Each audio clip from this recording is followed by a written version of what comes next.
BNP chairperson Begum Khaleda জিয়ার সাথে সাক্ষাৎ করবেন দলটির স্থায়ী কমিটির সদস্যরা। এই ব্যাপারে বিস্তারিত জানাতে গুলশানে বিএনপি চেয়ারপারসন বাসভবনের সামনে থেকে যুক্ত হচ্ছেন সহকর্মী আমিনুল ইসলাম। আমিনুল, একটু বিস্তারিত জানাবেন এই সাক্ষাৎটি কেন এবং কারা রয়েছেন সেই সাক্ষাৎ যারা করছেন প্রতিনিধি দলে?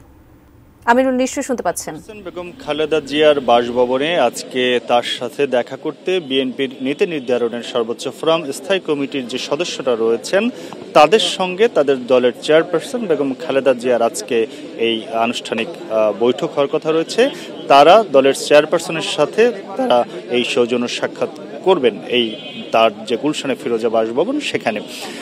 আমরা জানি যে বেগম খালেদা জিয়া চিকিৎসার জন্য বিদেশে যাওয়ার কথা রয়েছে আগামী 7 তারিখ, অর্থাৎ ঠিক মাঝখানে আর একদিন পরে মঙ্গলবার রাতে তার লন্ডনে চিকিৎসা নিতে যাওয়ার কথা রয়েছে এবং সেই সব ঠিক থাকলে মঙ্গলবার রাতে তিনি চিকিৎসার উদ্দেশ্যে লন্ডন যাবেন। তার আগে দলের সিনিয়র নেতারা তার সঙ্গে এই বৈঠকটি করছেন।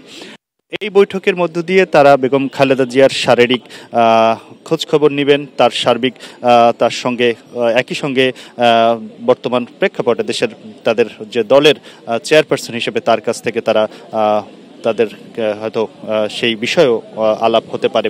সেটি আমরা আসলে এই বৈঠকের পরে দলের পক্ষ থেকে দলের মহাসচিবের এখানে থাকার কথা রয়েছে। ইতিমধ্যে আমরা দেখেছি দলের স্থায়ী কমিটির যে সদস্য যারা রয়েছেন তাদের অধিকাংশই ভিতরে প্রবেশ করেছে, এখনো দু একজন আসা বাকি রয়েছে। তারা ভিতরে প্রবেশ করছেন।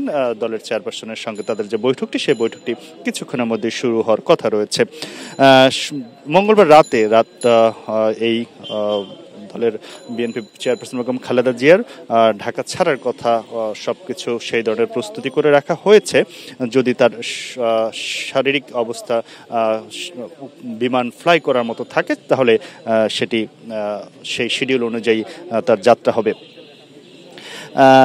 সেটি মঙ্গলবার রাত 10টায় হওয়ার কথা রয়েছে। 2 মাস তিনি লন্ডনে থাকার কথা রয়েছে এবং লন্ডন থেকে ফেরার পথে তিনি সৌদি আরবে ওমরা পালন করবেন বলে আমরা জানতে পেরেছি।